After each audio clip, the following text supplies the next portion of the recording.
Bonjour, mon nom est Marie-André Noël, je suis agronome et directrice de territoire chez Cropland par Winfield. Aujourd'hui, je vais vous parler de comment sélectionner un hybride de maïs, la façon qu'on travaille chez nous avec les hybrides Cropland. Un système racinaire beaucoup plus fibreux va être à préconiser sur des sables plus légers, des sols plus légers pour favoriser l'absorption de toutes les petites particules d'eau qu'il pourrait y avoir de ce côté-là.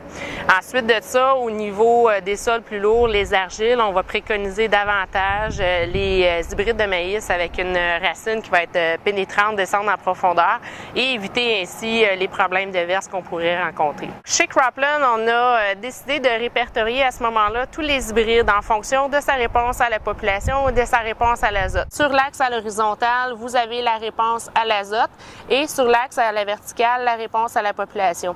Évidemment, plus on monte en hauteur, on augmente la population, plus on se tasse ici vers votre droite, plus on augmente la fertilisation à apporter pour cet hybride-là spécifique.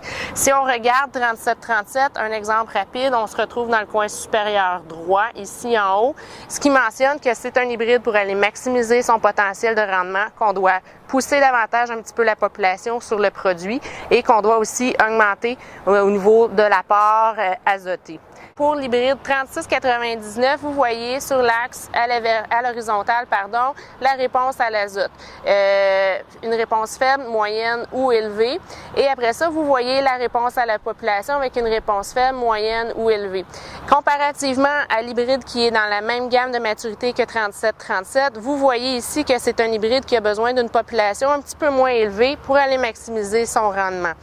Grosse différence qu'on retrouve entre 3699 et 3737, c'est au niveau de sa réponse à la monoculture de maïs.